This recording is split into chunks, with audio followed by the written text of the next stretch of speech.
प्रकार के श्रोता होते हैं। एक होते पूंगी, एक होते चूंगी और एक होते पूंगी। पूंगी कौन से? जैसे घर से चले तो 10-12 फटकार करके चले, बढ़िया भोजन करके चले और खंबे से आकर के टिक गए, बड़े आराम से आंखें बंद कर ली और आराम से सो रहे बैठे। तो एक होते ऊंगी, ऊंगी माने ओंगने वाले, और एक होते चूंगी, चूंगी माने भगवान की कथाओं को चुनने वाले, और एक होते फूंगी। ये फूंगी कौन से होते हैं? जैसे थोड़ा सा मौका मिला बगल वाली का कान फूंक दिया। अब बगल वाली को मौका मिला तो बगल वाली ने भी तुम्हारा कान फूंक दिया। एक होते ऊंगी, एक होते चूंगी, एक होते फूंगी। एक होते श्रोता, एक होते श्रोता और एक होते सोता। तो हमारे यहाँ पे इतने बढ़िया श्रोता हैं, बड़े प्रेम से भगवान की कथाओं को सुन रहे हैं। कोई सोने वाला नहीं है, न कोई बातें करने वाला। कितने अच्छे श्रोता हैं, देखो बिल्कुल बात नहीं कर रही है, वही माता है।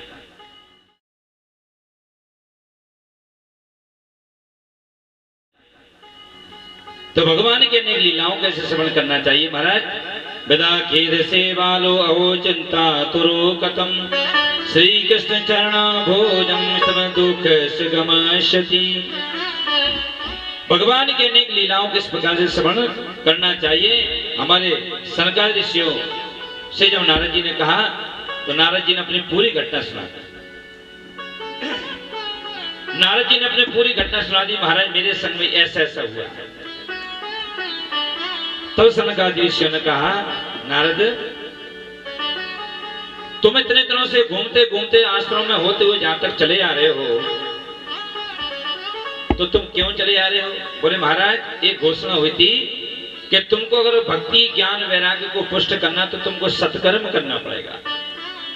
और मैं ये पूछता फिर रहा हूं कि सत्कर्म कहते किसको है? सत्कर्म की परिभाषा क्या है? तो सनकादिक ऋषियों ने कहा कि सत्कर्म हम जानते हैं, वो सत्कर्म है श्रीमद् भागवत कथा ज्ञान यज्ञ। तुम श्रीमद् भागवत की कथा करवाओ, निश्चित रूप से तुमको शांति प्राप्त हो जाएगी, ज्ञान वैराग्य पुष्ट हो जाएंगे। तो बोले कहां करवाए महाराज? बोले हरिद्वार में आनंद नाम का जो तट है, उस तट के पास हम श्रीमद् भागवत की कथा करवाएंगे। हम देखते हैं कि भक्ति ज्ञान वैराग्य कैसे पुष्ट नहीं होते।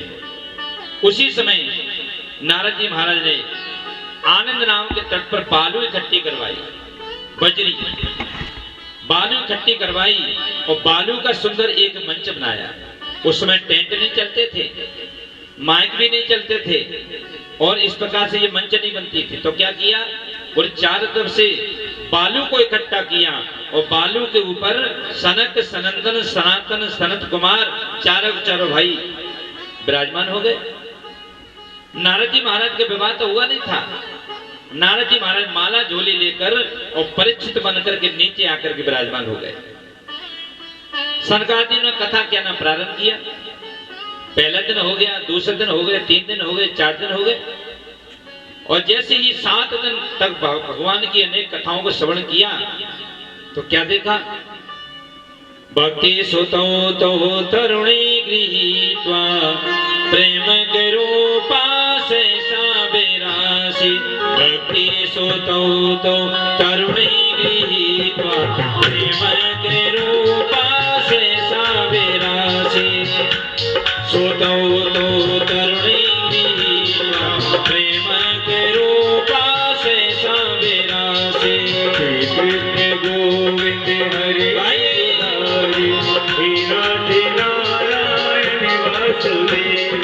श्री कृष्ण गोविंद हरे मुरारी, हे नाथ नारायण वासुदेवा। श्री कृष्ण गोविंद हरे मुरारी, हे नाथ नारायण वासुदेवा। हे नाथ नारायण वासुदेवा, हे नाथ नारायण वासुदेवा। हे नाथ नारायण वासुदेवा, हे नाथ नारायण वासुदेवा। बोल भक्ति महारानी की। तो ध्यान देना, जब श्रीमद् भागवत की कथा प्रारंभ हुई, सनकादिक ऋषियों ने नारद जी महाराज को कथा को सुनाया। तो ज्ञान और वैराग्य और भक्ति महारानी जो वृंदावन में पड़े थे मूर्छावस्था में, तीनों के तीनों होकर के खड़े हो गए और तीनों उठ करके कहां भागे? हरिद्वार की तरफ भागे।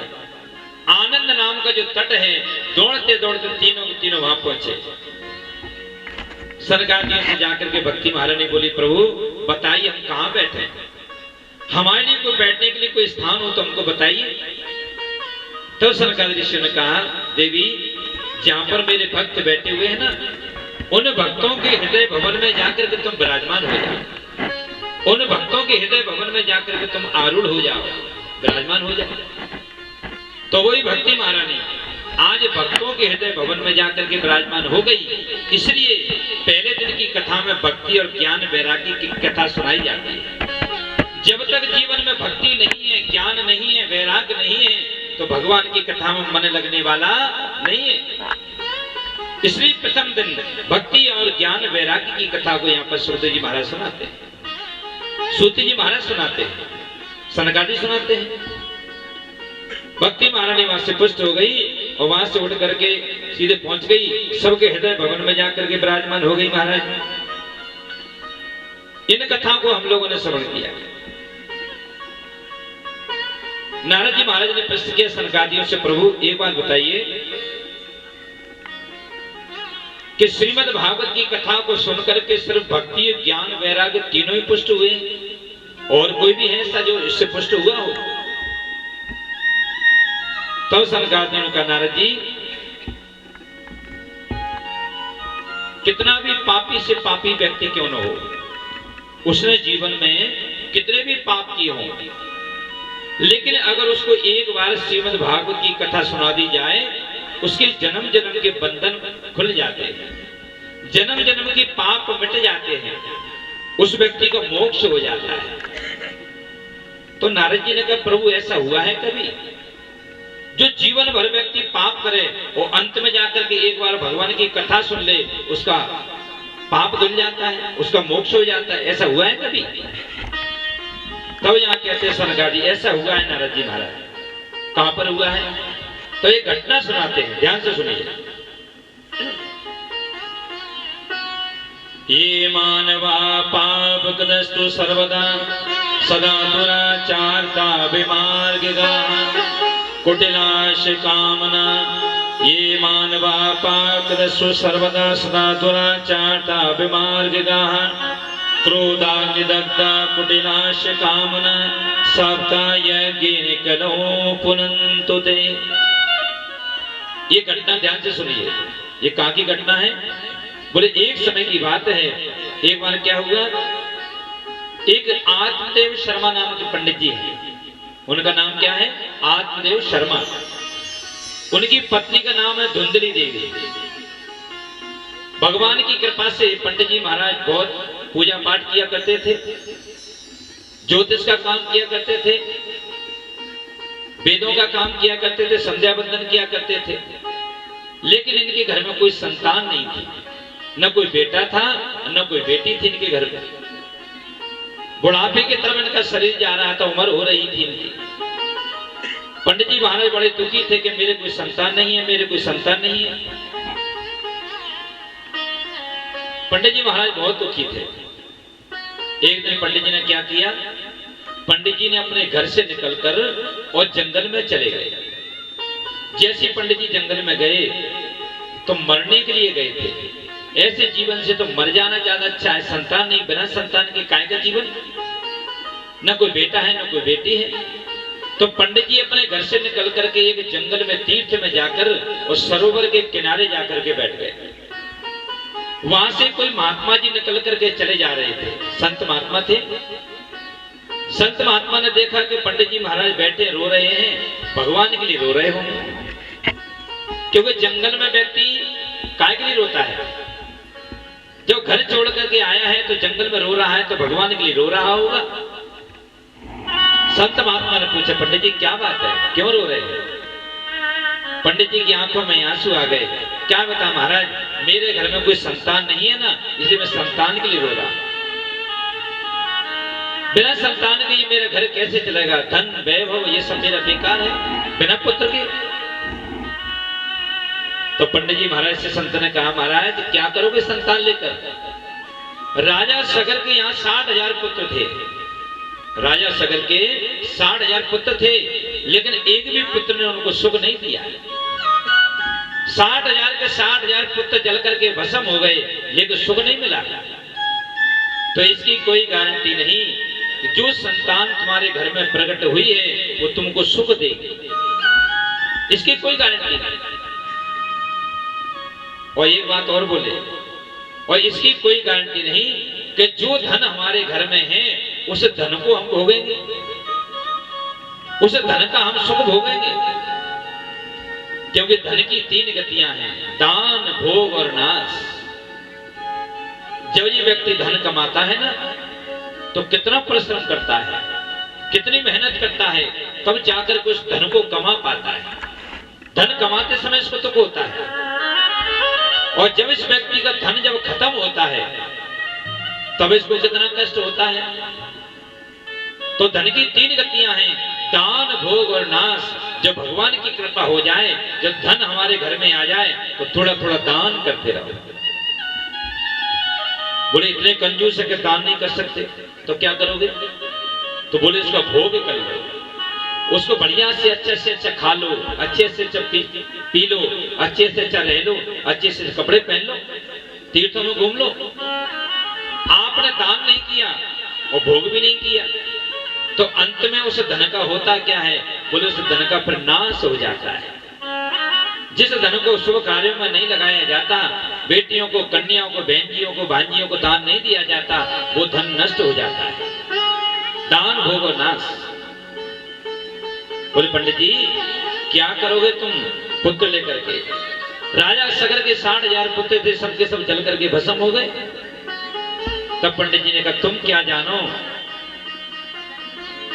जब घर में पुत्र होता है ना, तो कितनी सुख की अनुभूति होती है हमको, कितना आनंद हमको प्राप्त होता है। तुम क्या जानो, तुम तो संत महात्मा हो।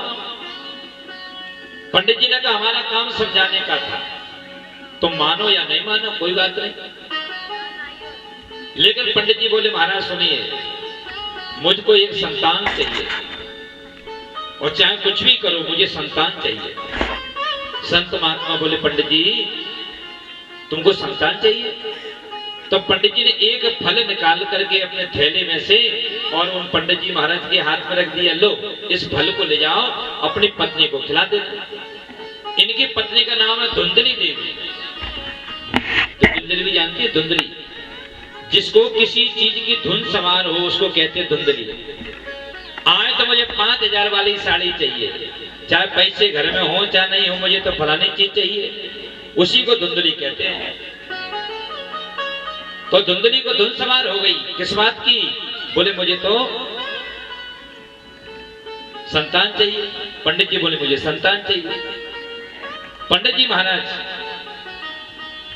बैठे हुए हैं, संत महात्मा से आग्रह कर रहे हैं,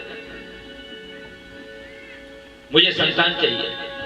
पंडित जी महाराज ने एक फल निकाल करके और संत महात्मा ने पंडित जी के हाथ में दे दिया, ले जाओ महाराज, इसको अपने पत्नी को जाके खिला देना। पंडित जी महाराज उस फल को लेकर के आए और अपनी पत्नी के हाथ में रख दिया। लो देवी, एक महात्मा ने ये फल दिया है, तुम्हारी संतान हो जाएगी, तुम्हारे बच्चे हो जाएंगे। उस फल को लेकर के धुंधली देवी ने एक अलमारी में रख दिया।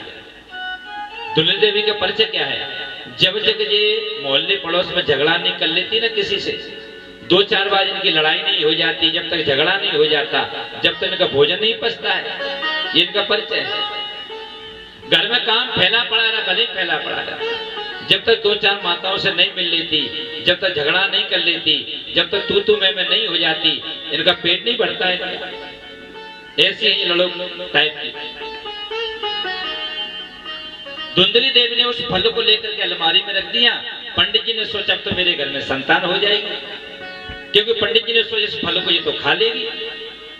धुंधली देवी ने उस फल को लेकर के एक अलमारी में धर दिया, लेकिन खाया नहीं। पंडित जी ने सोचा खा लिया होगा। अब इनकी एक सहेली है, देखो हर स्त्री की, हर महिला की कोई न कोई एक खास सहेली होती है, और जिसको वो जाकर के अपनी पूरी बात बताती है। अच्छा कोई बहुत वैसी बात हो ना तो पूरी बात बता दी, सुनियो तू कहियो नहीं कहू से, अरे फलानी है ना आजकल ऐसी ऐसी है, कहना नहीं किसी से। अगर तुमने कहीं ये कह दिया कि कहना नहीं तो फिर तो जरूर कहेंगे। धुंधली देवी ने वो फल खाया नहीं, अलमारी में रखा हुआ। इसकी सहेली आई, सहेली ने देखा, अरे बहना क्या बात है, आज तेरा मनोदास कैसा है, क्या हो गया? बोले क्या बताएं, हमारे पति है ना एक फल लेकर के आए हैं, मुझसे कहते कि तू फल खा ले। अरे तू मेरी पक्की सहेली है, फलों से कोई संतान होती है? बोले ये बात तो सही है कि फलों से संतान नहीं होती, ये बात बिल्कुल पक्की है कि फलों से संतान नहीं होती, लेकिन फल खाने में तेरा जा क्या रहा है? तो उसने इतना समझाया धुंधली को, लेकिन धुंधली ने सोचा बहना मैंने तो ये सुना है कहीं अगर मैंने फल खा लिया, वैसे तो फल से संतान नहीं होती, मान लो मैंने फल खा लिया और मेरा कहीं गर्भ रह गया और गांव में कहीं डकैत आ गए तो पेट बढ़ जाने के कारण मैं भाग नहीं पाऊंगी, इसलिए मैं इस फल को नहीं खाऊंगी। उस संत के प्रसाद को पा नहीं रही है, खा नहीं रही है। दोबारा बोली, अरे बहना मान लीजिए इस फल को मैंने खा लिया और इस फल के द्वारा मेरा गर्भ रह गया और तो कहीं अगर गांव में आग लग गई तो सारे गांव की महिलाएं तो भाग जाएंगी अपना अपना दरवाजा खोल करके, और मैं पेट के बढ़ने के कारण भाग नहीं पाऊंगी, इसलिए मैं इस फल को नहीं खाऊंगी। इतनी तरह बुद्धि कर रही है। तो वो सहेली ने कहा कि भैया तेरे को खाना हो तो खाइयो, नहीं खाना तो तू जान, तेरा काम जाने। ऐसी आग वाग जैसी बातें क्या कर रही है। बेचारी वो सहेली समझा करके चली गई, उस फल को लेकर इसने अलमारी में रख दिया। अब इसी धुंधली देवी की एक छोटी वाली बहन है, वो अपने गांव से आई, वो बड़ी चतुर थी। और देखिए जो मूर्ख व्यक्ति होते हैं ना, जो मूर्ख व्यक्ति होते हैं वो संग होता है, ये दूसरों के फुकने से फुकता है। संग को कोई दूसरा बजाएगा तभी संग बजेगा, और किसी मूर्ख व्यक्ति के कान को जब दूसरा भरेगा ना तभी वो मूर्ख व्यक्ति बोल पाएगा। धुंधली देवी वैसी मूर्ख थी, इसकी जो छोटी वाली बहन है बहुत चतुर थी। उसने सोचा ये काम बढ़िया है, मैं जाती हूँ बहन जी के पास। वो आई, अरे बहना क्या बात है? अरे क्या बताएं बहन, तेरे जीजाजी है ना मेरे लिए एक फल लेकर के आए और मुझसे कहते कि तू फल खा ले, तेरी संतान हो जाएगी। तू वास्तव बता फलों से भी संतान होती है, तो क्या करूं इस फल का?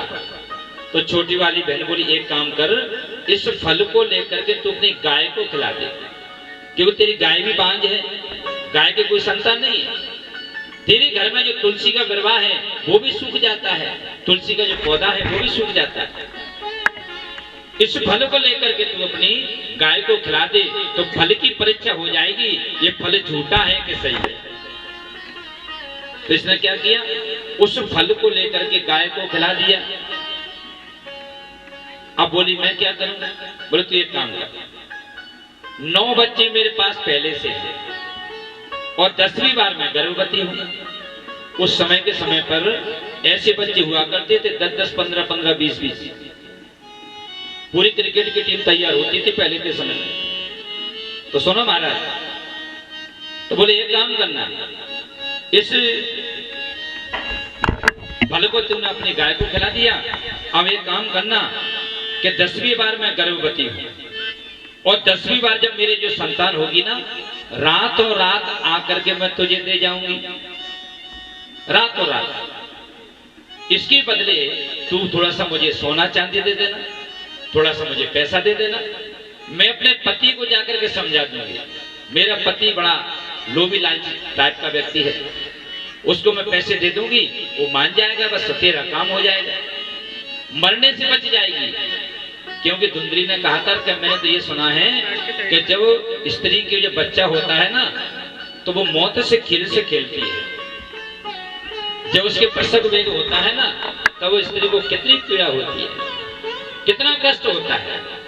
गर्भवासं सुखम दुखम भूतो न भविष्यति, गर्भ के अंदर जीव को कितना कष्ट होता है, कितना दुख ये जीव गर्भ के अंदर भोगता है। मल मूत्र में पड़ा रहता है, सर इसका नीचे होता है, पैर इसके ऊपर होते हैं और मल मूत्र में गंदगी में पड़ा रहता है। 9 महीने गुजारता है। 9 महीने के बाद जब ये संसार में आता है तो क्या कहता है, मैं कहाँ गया, मैं कहाँ गया, मैं कहाँ गया, मैं कहाँ गया। मम्मी बन गई, पापा बन गए, मौसा बन गए, मौसी बन गई, कितने सारे रिश्तेदार आते बन जाते हैं जीव के।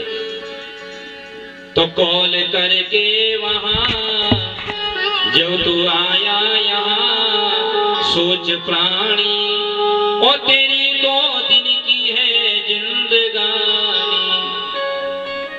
कॉल करके यहाँ जब तू आया यहाँ, सोच प्राणी तेरी 2 दिन की है जिंदगानी। भगवान से कसमें खा करके आता है, प्रभु मैं तेरा भजन करूंगा, लेकिन जैसे ही संसार में आता है तो सब कुछ भूल जाता है।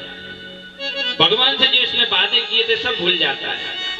भगवान की माया इस जीव को पकड़ लेती है, ये मेरा है, ये तेरा है, मैं और मोर तोर में माया, इस माया में ये जीव फंस जाता है, भगवान के नाम को भूल जाता है और इस दृष्टि मार्ग में बीत जाता है। 9 महीने के बाद उस बालक को लेकर के जी अपने बड़ी वाली बहन के पास में आई। बड़ी वाली बहन को आकर के उस बच्चे को दे दिया, उसके कपड़े वपड़े जो पहने थे वो सब भिगवा दिए और सवेरे होते सी घोषणा कर दी, बोले बालक हो गया, बालक हो गया, बालक हो गया, बालक हो गया। आज हमारे पंडित जी महाराज प्रसन्न होने लगे कि हमारे घर में भी आज बालक हो गया। जगह जगह लड्डू बट रहे हैं, जगह जगह खुशी हो रही है, आनंद हो रहा है भगवान की कृपा से। ठीक 3 महीने बाद उस गाय के भी एक बालक हो गया। जिस फल को उस गाय को खिलाया था उस गाय के भी एक बालक हो गया। इधर इसकी बहन के वो बालक हो गया। गाय का जो बालक हुआ था उसका नाम गोकर्ण जी महाराज रखा। एक कुख्यात हुआ और एक विख्यात हुआ। धुंधकारी क्या करता है, छोटे छोटे बच्चे अगर खेल रहे होते हैं ना, उन बच्चों को लेकर के धक्का दे करके भाग जाता है। किसी बच्चे को नोच लेता है, किसी को मारता है। धीरे धीरे चोरियां करने लगा, डकैती डालने लगा, मदिरा पान करने लगा। और गोकर्ण जी महाराज क्या करते हैं, जिस फल के द्वारा गोकर्ण जी प्रकट हुए, क्योंकि वो संत का प्रसाद था, गोकर्ण जी महाराज एक तीर्थ में बैठ करके भगवान का भजन करते। श्री कृष्ण शरणम मम, श्री कृष्ण शरणम मम, भगवान का भजन करते। समय गुजरता गया। एक दिन पिताजी से बोला, देखो पहले की माताएं अपने छोटे छोटे बच्चों को अपना दूध पिलाती थी, लेकिन आजकल सब गड़बड़ हो रहा है। बच्चे हो तो रहे हैं लेकिन बोतल का दूध पिलाया जा रहा है। पहले जब बच्चा छोटा होता है तो छोटी सी बोतल में लेकर के उसको दूध माता पिला रही है। तो जब बचपन में तुम छोटी बोतल लगाओगे तो बड़े होकर के फिर बड़ी वाली बोतल मांगेगा। अगर कहीं लड़ाई हो, कहीं युद्ध हो, कोई बात हो तो क्या कहता व्यक्ति, तेरी माँ ने अगर दूध पिलाया तो आया मेरे सामने। लेकिन अब तो बोतल का पिया तो कैसे कह देगा कि तेरी माँ ने दूध पिलाया तो मेरे सामने आ जाए। इसलिए माँ का दूध सबसे ज्यादा पौष्टिक होता है, सबसे ज्यादा कीमती होता है। कुछ समय तक अपने बच्चों को, माँ को अपना दूध स्तनपान कराना चाहिए, जिससे बच्चे के अंदर ताकत आती है, पुष्टि होती है। माँ के और पुत्र के दोनों के संबंध बनते हैं। तो महाराज दोनों को दोनों कुख्यात हो गए, एक विख्यात हो गया, एक कुख्यात हो गया। गोकर्ण जी महाराज तीर्थ में जाकर के भगवान का भजन करने लगे। तीर्थ में जाकर के गोकर्ण जी महाराज भगवान का भजन करते हैं और धुंधकारी क्या करता है, मदिरा पीता है, जुआ खेलता है, शराब पीता है, सब उल्टे सीधे कर्म करता है जो नहीं करना चाहिए। अब देखना, पहले ये पंडित जी थे, वेद पाठ किया करते थे, पंडिताई करने के लिए जाते थे, इनकी पूजा पाठ सब बंद हो गए। अब पंडित जी उसी बच्चे से दुखी रहने लगे, इससे तो मेरी संतान नहीं होती तो अच्छा था, बढ़िया था, मेरी संतान नहीं थी, और इस संतान से तो मैं रोज परेशान हूं। कि जैसे उसका समय होता है ना, सो कहता है पिताजी लाओ तिजोरी की चाबी, मुझे बोतल पीना, लाओ पिताजी तिजोरी की चाबी, मुझे पैसा चाहिए। पिताजी एक दिन दुखी होकर, और उसी पुत्र से दुखी होकर के पिताजी कहां चले गए, बोले जंगल में चले गए। जंगल में जाकर वही संत इनको फिर मिले जो 20 साल पहले मिले थे। उन संतों ने पूछा क्या बात है पंडित जी, आज से तुम 20 वर्ष पहले भी रो रहे थे, अब क्या हो गया तुमको, अब क्यों रो रहे हो?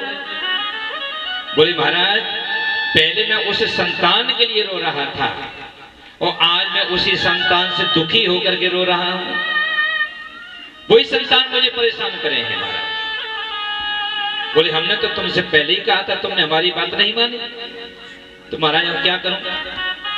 बोलिए भागवत जी का गुटका पकड़ो, और गुटका पकड़ करके भगवान का भजन करो। माला झोली लेकर के पंडित जी वहीं बैठ गए और अपना जीवन जंगल में गुजार दिए, फिर लौट करके नहीं गए। अब इनकी पत्नी थी घर पे, धुंधकारी की माँ। जब बड़ा होने लगा तो एक दिन माँ से बोला माँ मुझे तिजोरी की चाबी लाइए, मुझे पैसा चाहिए, सोना चांदी चाहिए। अब माँ सोच रही है कि मेरे पति देव तो मुझे छोड़ करके चले गए, और मैं क्या करूं? तो कहा बेटा मैं तुझे है ना तिजोरी की चाबी मैं तुझे सुबेरे दे दूंगी। सुबेरे का नाम ले दिया, और धुंधली देवी ने रात में इनके आंगन के अंदर एक कुआं था, उस कुएं के अंदर अपने प्राणों को नौछावर कर दिया। उसी कुएं के अंदर कूद गई और शरीर खत्म हो गया, मर गई। अब धुंधकारी सोच रहा है परम स्वतंत्र न सिर पर कोई, मैं एकदम स्वतंत्र हो गया, मुझे कौन है रोकने वाला, जो मुझे मारेगा टोकेगा? तो क्या किया इसने? चोरियां करता था, डकैतियां डालता था, 5 वेश्याओं को अपने घर में ले आया। 5 वेश्याओं को ला करके इसने अपने घर में रख लिया। अब वेश्याओं का खर्चा बढ़ने, डकैती डाल दी। जो राजा थे, राजा के दरबार में जाकर इसने डकैती डाल दी, और जैसी राजा के यहाँ इसने डकैती डाली तो सोना चांदी हीरे जवाहरात लेकर के वहां से चला। वेश्याओं ने पूछा स्वामी इतना सारा सोना चांदी, इतने हीरे जवाहरात कहां से लाए थे? तो ये बोला मैंने एक राजा के घर पे डकैती डाली। राजा के घर पर डकैती डाली। वेश्या मन में सोच रही ये पकड़ा जाएगा, और जब ये पकड़ा जाएगा तो हम भी पकड़ी जाएंगे। जब हम पकड़ी जाएंगे तो जेल खाने में चकिया पीसना पड़ेगी, इसलिए न रहेगा बांस और न बजेगी बांसुरी, इसी को मार देना चाहिए। मदरा पी करके जब ये आया धुंधकारी, इसको लेकर के खटिया के ऊपर पटक दिया, इसके हाथों में रस्सियां बांधी, इसके पैरों में रस्सियां बांधी। आंगन के अंदर अग्नि जल रही थी, अलाया जल रहा था। अग्नि को लेकर के इसके मुंह में ठूस ठूस करके उसको भर दिया, और फड़फड़ा करके इसका प्राणांत हो गया, ये समाप्त हो गया, ये मारा गया। देखिए ये वेश्याएं धुंधकारी अकेला नहीं लाया, हम लोगों के जीवन में ये वेश्याएं हैं। वास्तव में ये वेश्याएं कौन है? तो ध्यान से सुनिए, ये वेश्याएं हैं काम, क्रोध, मोह, लोभ, लालच, ये वेश्याएं हैं। ये पांचों की 5 वेश्याएं हमको रोज ठग रही हैं, रोज तंग कर रही हैं, रोज परेशान कर रही हैं। वेश्याओं ने लेकर इसको मार दिया, घर के अंदर एक गड्ढा किया, और गड्ढा करके इसके शरीर को उसी गड्ढे में गाड़ दिया, और लीपा पोती करके और अपना सामान लेकर के वहां से 9-2-11 हो गई। विचार करने वाली बात है, जिस घर के अंदर वेदों की धुनी बुलती थी, वेदों की ऋचाएं बुलती थी, संध्या वंदन होता था, आरती होती थी, भगवान का प्रसाद बांटा जाता था, उस घर के अंदर आज कोई दिया जलाने वाला तक नहीं है। घर के अंदर कोई नहीं। गोकर्ण जी को जब तीर्थ में जाके मालूम पड़ा कि मेरा एक भाई मारा गया, मेरा एक भाई था, तो गोकर्ण जी महाराज ने गया में 100 पिंडदान किए। एक दो नहीं, 100 पिंडदान। और पिंडदान करके कुछ समय के बाद गोकर्ण जी महाराज माला झोली लेकर और तीर्थों से आज भगवान का स्मरण करते हुए चले आ रहे। जैसे अपने गांव में आए, गांव में आके इनको ध्यान आ गया, ओहो ये मेरा वाला घर है, मेरा जन्म इसी घर में हुआ। उसी घर के अंदर ये प्रवेश कर गए और जैसे घर के अंदर गए, एक पटिया के ऊपर अपना कंबल बिछा करके और बैठ गए। कंबल बिछा करके बैठे हैं, माला झोली निकाल करके और भगवान का भजन।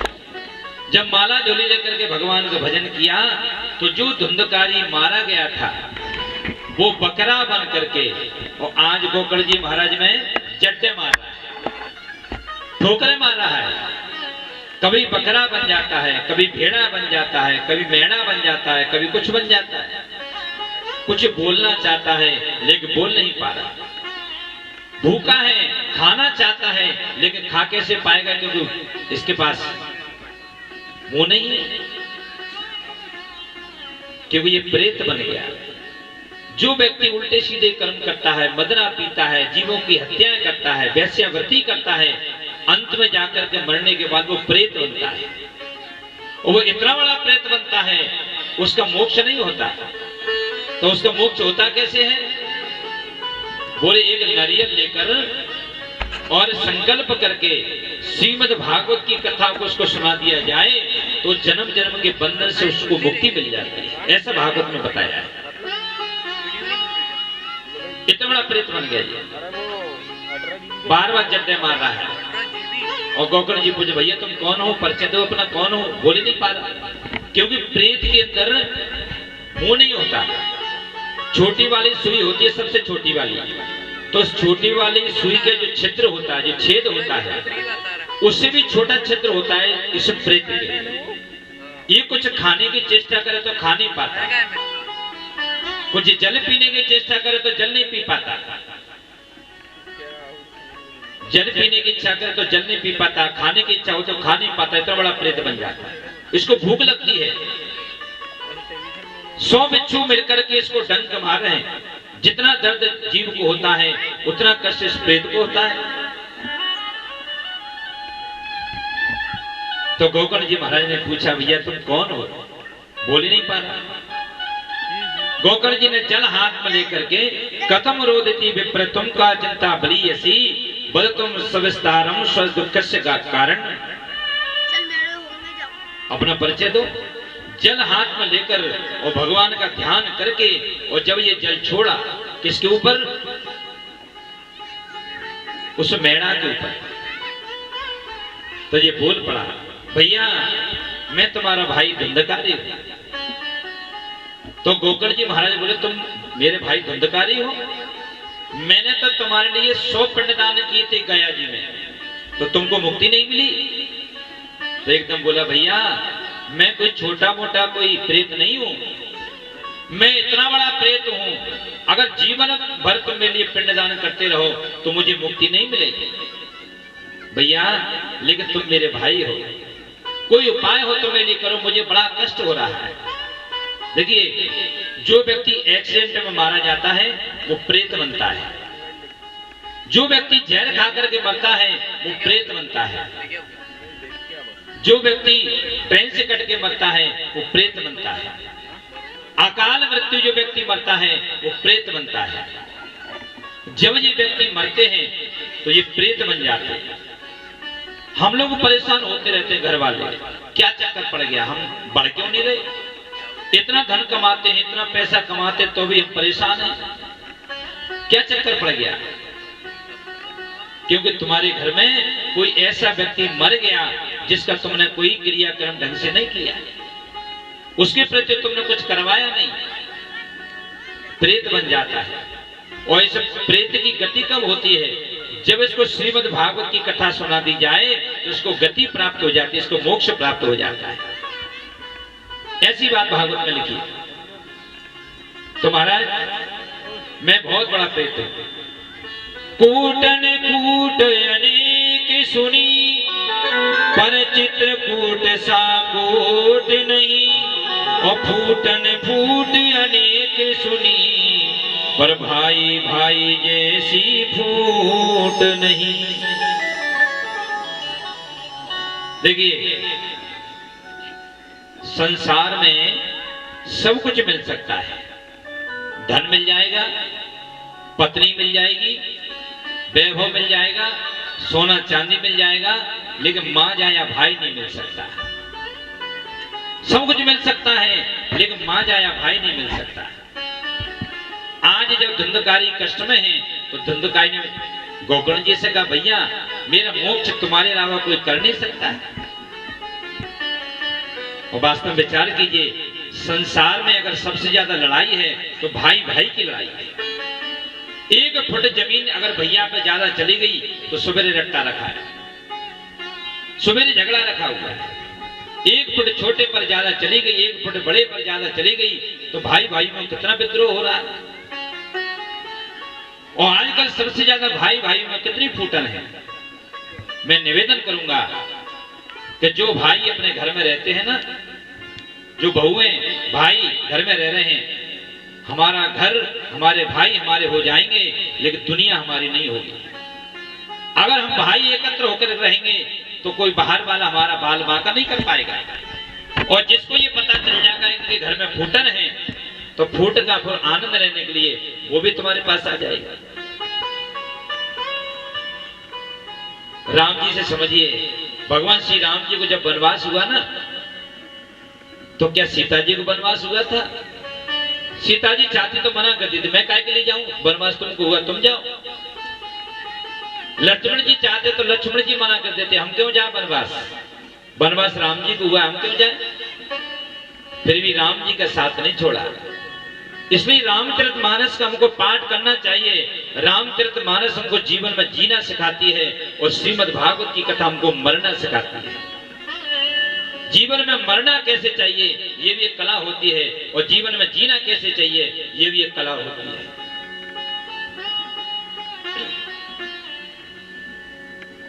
आज पूरी अयोध्या को फुटबॉल बना दिया। जब भरत जी ननिहाल से लौट करके आए, भरत जी को मालूम पड़ा कि मेरे भैया को 14 वर्ष का वनवास हो गया, तो भरत जी चाहते तो सिंहासन पर बैठ जाते। अरे भैया तो वनवास चले गए, ये राज्य तो मेरा है, मैं तो आराम से रहूंगा। लेकिन भरत जी महाराज ने उससे पूरी अयोध्या को तनके की तरह त्याग दिया। और अपने भैया को मनाने के लिए जंगल में पहुंचे, अपने भैया को मनाने के लिए जब गए, जब भैया नहीं आए, उनके खड़ाओं को लाकर और अपने उस स्थान पर स्थापित किया। नंदी गांव में जाकर के गड्ढा खोद करके उस जमीन के अंदर खड़े होकर के इतना भजन किया। अगर भरत जी चाहते तो ऐसा कर लेते, लेकिन उन्होंने नहीं किया। आज पूरी अयोध्या को फुटबॉल बना दिया। शत्रुघ्न जी चाहते तो शत्रुघ्न जी बैठ जाते, लेकिन राम जी जब वनवास चले गए तो तीनों के तीनों भाइयों ने राम जी की मर्यादा को नहीं तोड़ा। चर्चा मैंने इसलिए की थी कि हम लोग परिवार वाले हैं, घरों में जीवन जी रहे हैं। बड़े भाई ने कुछ कह दिया, छोटे भाई को तत्काल मिर्चियां लग गई, थोड़े में ही कष्ट हो गया। अपने बड़े भाई को भगवान की तरह मानो, माता पिता की तरह मानो। स्वर्ग ऊपर नहीं है, ध्यान दीजिए, ऊपर कुछ नहीं है। जब ये शरीर मरता है ना तो हड्डियां रह जाती हैं बस। उन हड्डियों को ले जाकर के व्यक्ति गंगा जी में ठंडी कर देता है, तस्वीर को लेकर के दीवार से टांग देता है, फूलों की माला पहना देता है, बस इसके अलावा कुछ नहीं होता। स्वर्ग यही है जिस घर में हम सब लोग भाई भाई मिलकर के रहते हैं, भाई भाई एक थाली में भोजन करते हैं, एक साथ में रहते हैं, दुख सुख में साथ में खड़े रहते हैं, वही स्वर्ग होता है। वहां कुछ नहीं है। स्वर्ग भी यही है और नरक भी यही है। घरों में 4 बहू हैं, एक अपने अपने कमरों में जाकर के भोजन कर रही है। ससुर को पूछा, सासू को पूछा, नहीं पूछा, भाई से पूछा, छुपा छुपा करके भोजन कर रही है, छुपा छुपा करके ला रही है। ये बात मैं इसलिए कह रहा हूं, ये बात कहने वाली नहीं है, लेकिन मैं इसलिए कह रहा हूं क्योंकि हम लोग देहाती लोग हैं, गांव के लोग हैं, सीधे सच्चे लोग हैं। अपने भाइयों से जीवन में कभी कपट मत करो। अपने भाइयों से कभी विद्रोह मत करो। जीवन में अगर घर को सुखी बनाना है और हमको स्वर्ग में रहना है तो अपने घर को स्वर्ग बना लो और जीवन में तुम्हारा आराम से जीवन कट जाएगा। बोले बाकी बिहारी लाल की जय। तो महाराज अब क्या करें, अनेक उपाय किए लेकिन पूछ रहे हैं बार बार, भैया मेरा उद्धार कैसे होगा, भैया मेरा उद्धार कैसे होगा।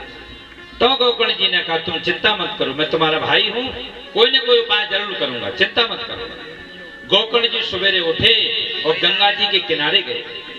गंगा जी में जाकर के गोकर्ण जी महाराज ने सूर्य भगवान को अर्घ दिया, जल भर करके सूर्य भगवान को अर्घ दिया।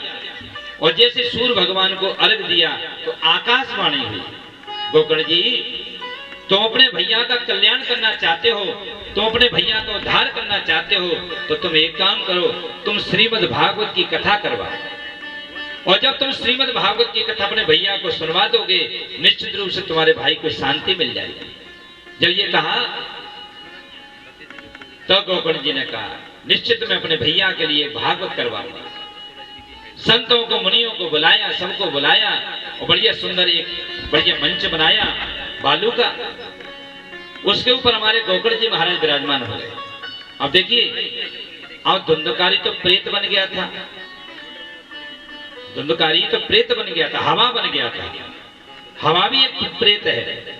अब ये धुंधकारी को कहां बिठा लें, तो क्या किया, एक 7 गांठ का बांस मंगाया, उस 7 गांठ के बांस में आवाहन करके आज उस धुंधकारी को उसके अंदर बैठाला। बांस में ही क्यों बैठाला, बांस का ही डंडा क्यों लगाया जाता है, बोले ये पोला होता है। और लकड़ियों को आप देखना, लकड़ियां पोली नहीं होती, लकड़ियां ठोस होती हैं, लेकिन बांस पोला होता है। तो आवाहन करके धुंधकारी को 7 गांठ के बांस के अंदर उनको बैठाल दिया। जैसे इस खंबे के बगल में बंधा हुआ है ना, ये बांस बंधा हुआ है, काला कपड़ा बंधा हुआ है, ये धुंधकारी है। तो बैठ करके ये कथा सुन रहा है। 7 गांठ का बांस मंगाया, आवाहन करके धुंधकारी को उसके अंदर बैठा दिया, काला कपड़ा बांध दिया। भगवान की कथा प्रारंभ हुई। उस समय की बात है ये, जब एक दिन की कथा विश्राम हुई तो शाम को जाकर के एक ग्रंथि अपने आप चटक गई। दूसरे दिन की कथा जब विश्राम हुई तो दूसरी ग्रंथि चटक गई। जब तीसरे दिन की जब कथा विश्राम हुई तो तीसरे दिन की तीसरी ग्रंथि चटक गई। धीरे धीरे करके 4-7 दिन में 7 गांठें चटक गई और उसके अंदर से ये धुंधकारी प्रेत योनि को त्याग कर और देव पुरुष में आकर के प्रकट हो गया। बोल भागवत भगवान की जय, जय जय श्री राधे। देव योनि को ये प्रकट हो गया ये धुंधकारी। उसी समय एक विमान आया और विमान जैसी उतर करके आया। बोले भैया धुंधकारी कौन है यहाँ पर। अब धुंधकारी बोला भैया पहले तो मैं धुंधकारी था लेकिन अब नहीं हूं, तो चलो हमारे साथ। और जितने लोग थे सबने सुना कि विमान सिर्फ धुंधकारी के लिए अकेले के लिए आया है। ये धुंधकारी हम लोगों के लिए क्यों नहीं आया, कथा तो हम लोगों ने भी सुनी है, लेकिन ये विमान सिर्फ धुंधकारी के लिए आया है, क्या कारण। तो उन्होंने कहा जो विमान लेकर के आए थे, और गोकर्ण जी ने भी कहा सुनिए ये धुंधकारी के लिए विमान इसलिए आया कि वो धुंधकारी ने मन लगा करके भगवान की कथा को सुना था, इसलिए विमान आया। तो बोले महाराज हम लोगों ने, बोले तुमने मन लगा करके कथा को श्रवण नहीं किया। जैसे देखो जैसे इतनी सारी माताएं भाई यहाँ पर बैठे हैं, हो सकता है किसी के मन के अंदर ये चल रहे भगवान कब आरती करेंगे, कब घर जाएंगे, कब भोजन बनाएंगे, ये इसी में लगे रहेंगे क्या। तो जब उस समय भी जब कथा चल रही थी तो सारे के सारे लोग वहां बैठे थे, सबके मन के अंदर यही चल रहा था कि कब घर जाएंगे, कब भोजन बनाएंगे, कब क्या करेंगे। इसलिए इनके लिए विमान नहीं आया। तो सब लोग बोले महाराज हम दोबारा कथा को श्रवण करेंगे। अब हमारा मन न घर पे जाएगा, न दुकान पे जाएगा, न चौके में जाएगा, न कहीं जाएगा। हम पूरे मन को एकत्रित करके हम तुम्हारी कथा को श्रवण करेंगे, तुम दोबारा कथा सुनाओ। तो गोकर्ण जी महाराज ने 7 दिन की भागवत दोबारा सुनाई। और जितने भी लोग थे 7 दिन तक वहां से हिले नहीं, बराबर बैठे रहे। उनका पूरा का पूरा मन श्रीमद् भागवत की कथा के ऊपर था। जब कथा पूरी हो गई तब अंत में जाकर के वही विमान फिर आया। उस विमान पर बैठ करके और आज सारे के सारे ग्रामवासी उस विमान में बैठ करके भगवान के परम धाम के लिए चले गए। जिस प्रकार से राम जी के संग में सारे के सारे अयोध्या वासी बैठ करके साकेत धाम के लिए गए थे, उसी प्रकार से सारे के सारे ग्रामवासी उसमें बैठ करके भगवान के धाम को प्राप्त किया। बोलवा की बिहारी लाल की जय, जय जय श्री राम। उसमें बैठ करके सबके सब भगवान के धाम को प्राप्त किया विमान में बैठ कर। देखिए श्रीमद् भागवत की कथा को व्यक्ति जीवन भर कहता रहे तो कह नहीं पाएगा। हरि अनंत, हरि कथाएं अनंता, भगवान की कथाएं बहुत है। जब सुखदेव जी महाराज ने परीक्षित जी को कथा सुनाई थी तो क्या 2 घंटे की सुनाई थी या 4 घंटे की सुनाई थी या 6 घंटे की सुनाई थी? नहीं, ये कथा 24 घंटे चली थी। ना वहां से सुखदेव जी उठे थे और ना वहां से कोई पब्लिक उठी थी। जितने भी लोगों ने बैठ करके कथा को सुना था 7 दिन तक न किसी ने पानी पिया, न किसी ने भोजन किया और दिन रात ऐसी कथा चलती रही। तब 7 दिन में जाकर ये कथा पूरी हो पाई थी। और आजकल 2 घंटे 4 घंटे में ये लगता है कि भगवान अब कहां से पाल टूट गया, कब आरती होगी, कब घर जाए, बैठा नहीं जाता। कितनी परेशानी पड़ती है, इधर मटकना, उधर जाना, इधर देखना। 4 घंटे हम लोग नहीं दे पाते। उस समय 24 घंटे संतों ने दिए कथा के लिए। इसलिए जितना समय दे रही है माताएं उतना ही हमारे लिए बहुत है। लोग कहीं अगर ज्यादा समय दे दिया ना तो कल से आधी संख्या रह जाएगी। तो मेरा निवेदन है ज्यादा संख्या में सभी लोग आने की कृपा करें। देखिए कथा के कुछ नियम भी होते हैं।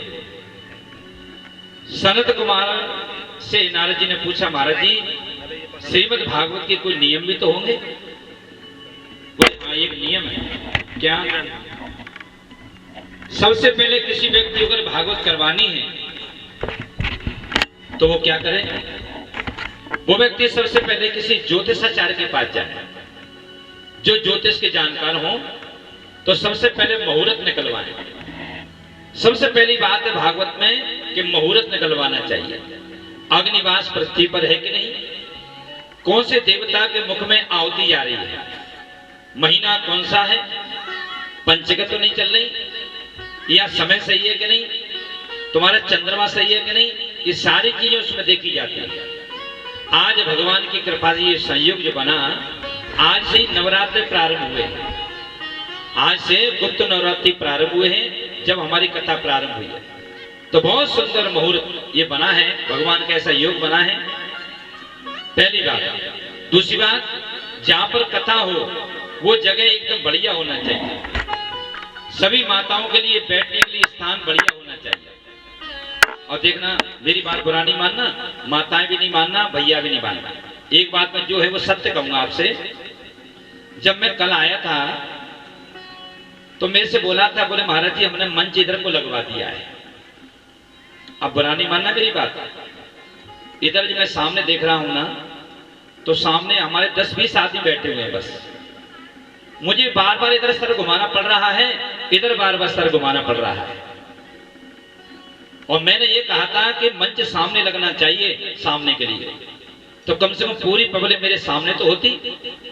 और मैं इधर को नहीं देखूंगा, बेचारी माता देख रही, मेरा मूड बनेगा कैसे कथा के लिए। इसलिए हमेशा ध्यान रखा जाता है पूरी पब्लिक वक्ता के सामने होना चाहिए। आधी इधर बैठी है, आधी इधर बैठी है, और मैं 4 लोगों को देखता रहूं, क्या करूं बताइए, बच्चों को देखता रहूं। इसका हमेशा ध्यान दिया जाता है। और इधर नहीं देखूंगा तो माता हमारी बेचारी देख रही है शकल, और बार बार इधर सर घुमाता हूँ, इधर सर घुमाता हूँ, ये करता रहूंगा क्या 7 दिन तक। इसलिए हमेशा देखा जाता है कि पब्लिक, पूरी पब्लिक हमारे आंखों के सामने होना चाहिए। व्यास की गति के सामने होना चाहिए। कोई बात नहीं, अब तो व्यवस्था जैसी बन गई है भगवान की कृपा से, अब हमको थोड़ी सी परेशानी पड़ेगी, बार बार इधर देखेंगे, बार बार उधर को देखेंगे, तो देख लेंगे, कोई बात नहीं। तो ये कथा हम लोग बड़े प्रेम के साथ में श्रवण कर रहे हैं, बड़े आनंद के साथ श्रवण कर रहे हैं। परीक्षित जी महाराज के लिए कुछ नियम हैं। परीक्षित जी को एक समय वैसे फलाहार का विधान है, एक समय आप फलाहार कर सकते हैं, एक समय आप भोजन कर सकते हैं। और अगर आपको फलाहार से कोई दिक्कत हो तो दोनों समय आप भोजन कर सकते हैं, लेकिन भोजन उतना करना है, लिमिटेड भोजन करना है। ऐसा नहीं कि कथा में आकर के आपको आलस आ जाए, नींद आ जाए, ऐसा काम नहीं करना है। प्याज लहसुन नहीं खाना है बिल्कुल 7 दिन तक। और जितने भी लोग कथा सुनने के लिए आ रहे हैं सबको बिल्कुल प्याज लहसुन का बिल्कुल त्याग कर देना 7 दिन तक, कोई प्याज लहसुन नहीं खाएगा, ठीक है। और दूसरी बात, परीक्षित जी महाराज को खटिया पे नहीं सोना है, लकड़ी के तख्ते पर सोना है। तख्त बनवाइए लकड़ी का, ये सारे के सारे नियम हैं। तख्ते पर सोएं, खटिया पे नहीं सोएं। और गुस्सा नहीं करें, बच्चों से बहुओं से भूल हो जाए किसी मेहमान से तो छोटी छोटी बात पर गुस्सा नहीं करें। वैसे हमारे परीक्षित जी महाराज तो वैसे शांत स्वभाव के हैं और इस प्रकार का नियम रखना चाहिए। जो भी मेहमान हमारे कथा सुनने आते हैं उनके लिए बार बार आग्रह करना चाहिए, आओ महाराज बैठो, महाराज आओ, महाराज बैठो, महाराज, ये संबोधन करना चाहिए। भगवान की तरह उसका स्वागत सत्कार करना चाहिए। और प्याज लहसुन का सेवन नहीं करना है, नखून नहीं कटवाना, दाढ़ी नहीं कटवाना है, ये सब नियम है। लेकिन आजकल सभी नियमों को कोई फॉलो नहीं कर पा रहा है। तो जितने बन जाए उतने नियम हम बड़े प्रेम के साथ में कर सकते हैं। जब हमारी कथा पूरी हो जाती है तो 12 ब्राह्मणों को खीर पूरी बना करके उनको भोजन कराना चाहिए। भागवत में ये नहीं लिखा कि इतनी बोरी शक्कर की बूंदी कटना चाहिए, इतना विशाल भंडारा होना चाहिए, ये बात भागवत में नहीं लिखी। क्यों नहीं लिखी? मान लीजिए किसी गरीब व्यक्ति को, किसी पंडित जी को या किसी व्यक्ति को भागवत करवानी है, उसके पास धन की व्यवस्था नहीं है, इतना पैसा नहीं है उसके पास, तो क्या करेगा वो? तो बोले वो 12 ब्राह्मणों को खीर पूरी बनाकर हवन करके ब्राह्मणों को भोजन करा दे, निश्चित रूप से उसको वही फल प्राप्त होगा जो व्यक्ति को बड़ा बड़ा भंडारा करने में जो फल प्राप्त होता है उसको वही फल प्राप्त होगा।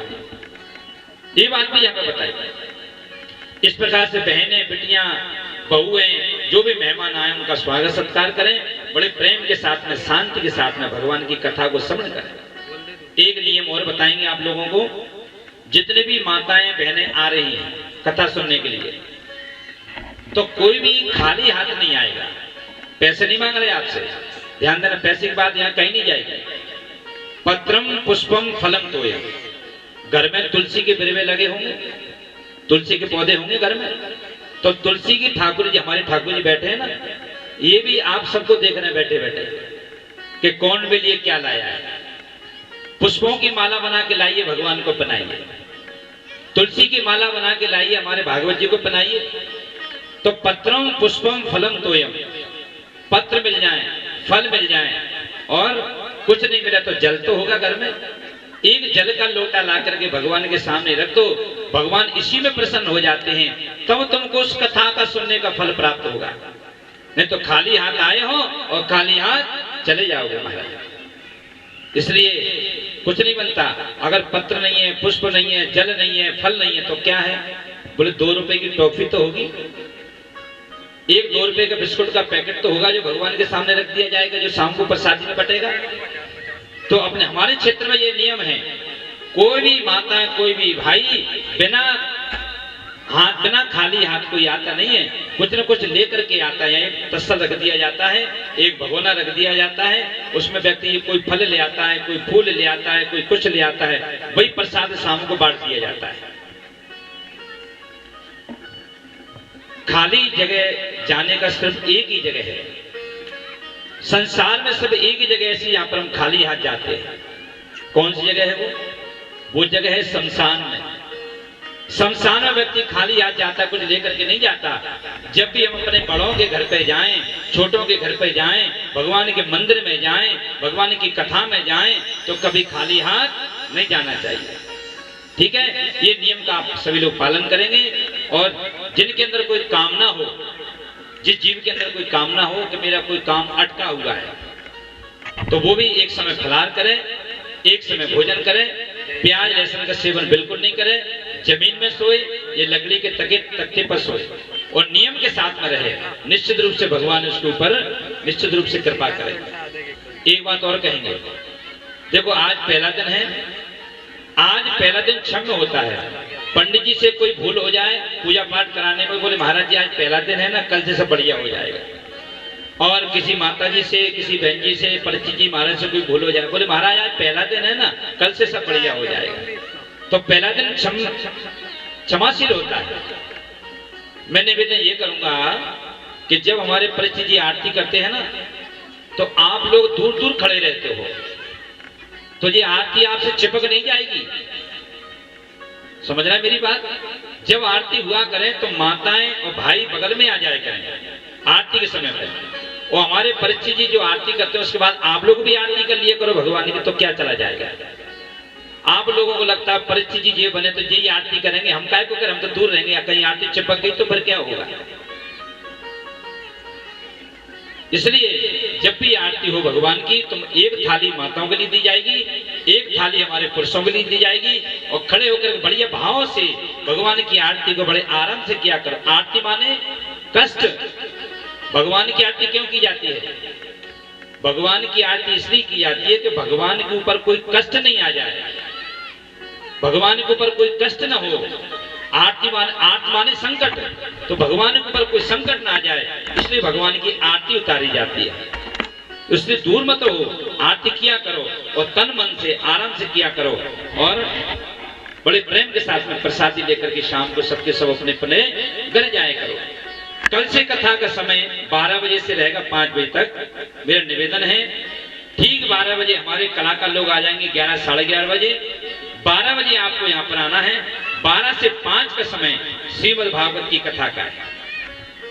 अभी तक आपके क्षेत्र में कैसे भी 1-2 घंटे की कथा हो गई या 2.5 घंटे की कथा होगी, बात अलग है, लेकिन जब हमको बुलाया है तो हम तो पूरी कथा कह के उठेंगे यहाँ से, चाहे 6 घंटे हो जाए, चाहे 7 घंटे हो जाए, भगवान के ऊपर है। प्रेम के साथ में भगवान की लीलाओं को श्रवण करो। और अब एक सुंदर सा भजन हमारे पंडित जी सुनाएंगे आपको, उसके बाद प्रसादी लेकर सभी लोग जाएंगे और कीर्तन करते हुए आया करें, कीर्तन करते हुए जाएगा। श्री कृष्ण गोविंद हरे मुरारी, हे नाथ नारायण वासुदेवा।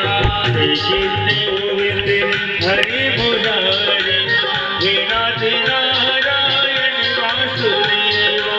हे नाथ नारायण वासुदेवा।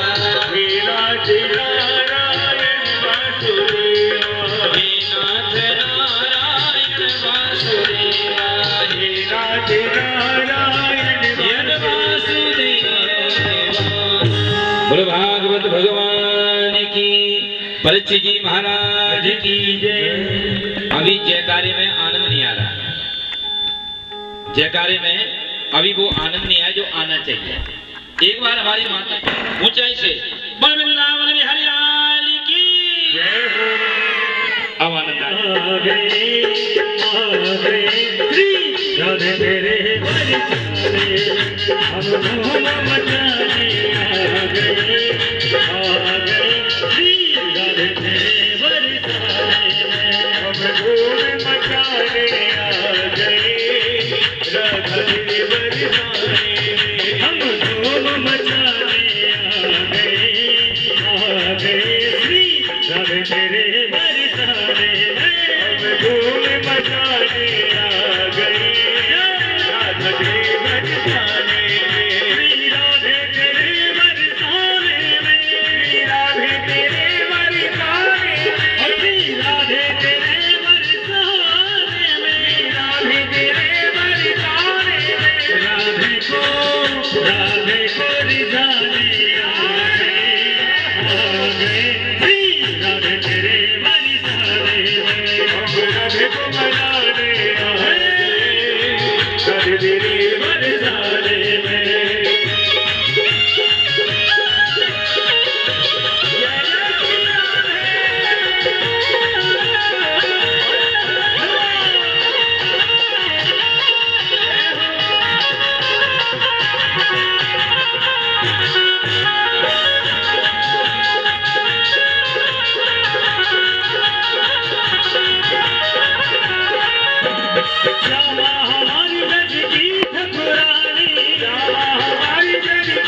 श्यामा हमारी नदी की ठकुरानी, श्यामा हमारी नदी की ठकुरानी, नदी की ठकुरानी, नदी की ठकुरानी, नदी की ठकुरानी, नदी की ठकुरानी।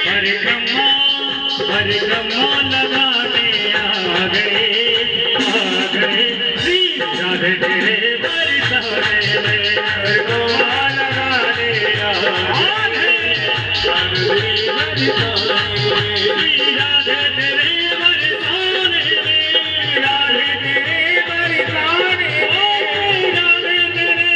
बरसाने में, राधे तेरे बरसाने में, राधे को रिझाने आ गए श्री राधे तेरे बरसाने में, राधे को मनाने आ गए राधे तेरे बरसाने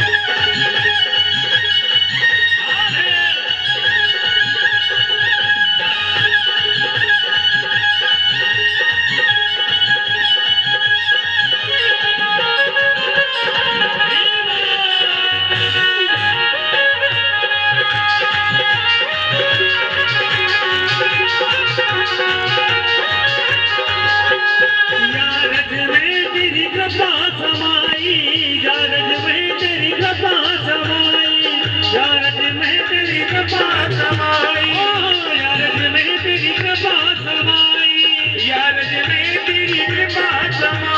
रजल लुटाने आ गए श्री राधे तेरे बरसाने में, आ गए राधे तेरे बरसाने में। मोहन ओ ब्रज में हम तो आ गए श्री राधा तेरे बरसाने में,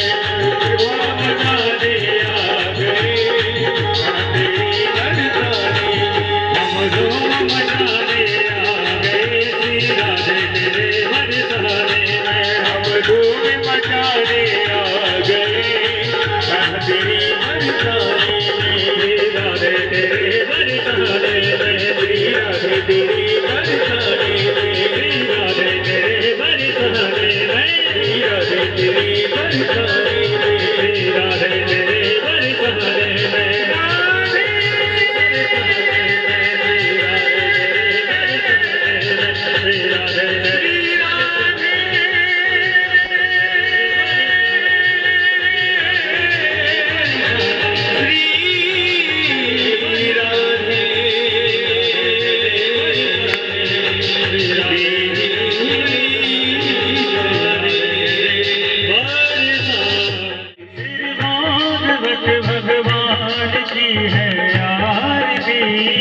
पापियों को पाप से तार के, श्री भागवत भगवान की है आरती।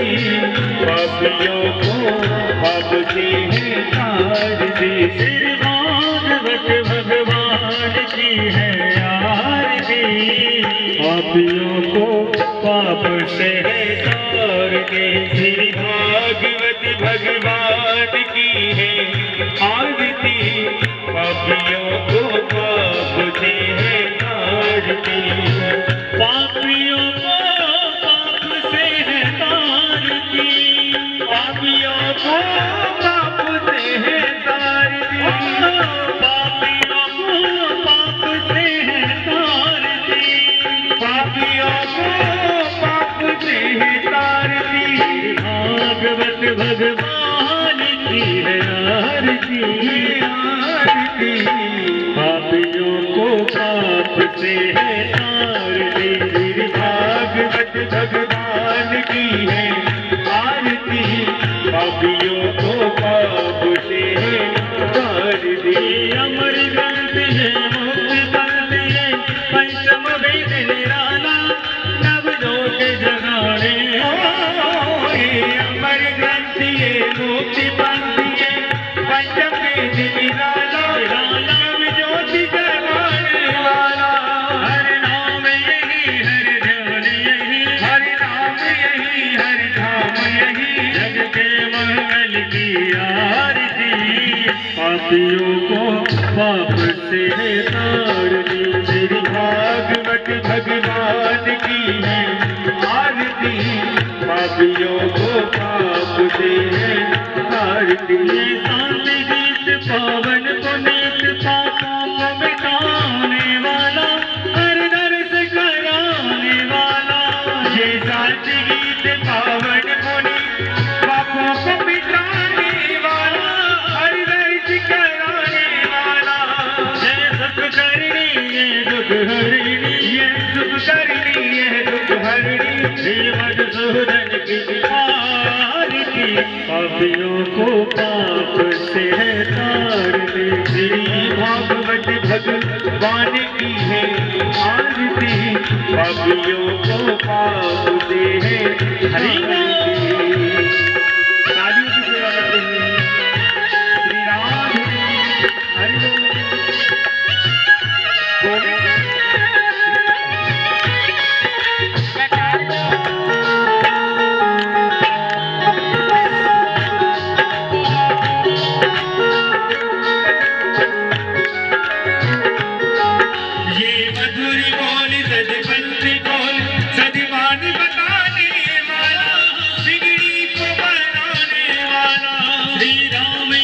घनश्याम यही राम यही घनश्याम यही राजा राम यही घनश्याम यही राजा राम यही घनश्याम यही। प्रभु की महिमा की आरती, पापियों को पाप से तार दी। श्री भागवत भगवान की है आरती, पापियों को पाप से तार दी। श्री भागवत भगवान की है पापियों को पाप से तार दी। श्री भागवत भगवान की है आरती, पापियों को पाप से तार दी। कर्पूर गौरम करुणावतारम संसार सारम भुजगेन्द्रहारम सदावदन्तं निहारविन्दे भगवानी सैतं नमामि। त्वमेव माता च पिता त्वमेव बन्धो जस्गा त्वमेव, त्वमेव वेदान्तमं त्वमेव सर्वं त्वमेव दे। श्री भागवत भगवान की है आरती, पापियों को पाप से तार दी। श्री भागवत भगवान की है आरती, पापियों को पाप से तार दी। हरे राम राम राम हरे हरे, हरे कृष्णा कृष्ण कृष्ण हरे हरे, हरे राम राम राम हरे हरे।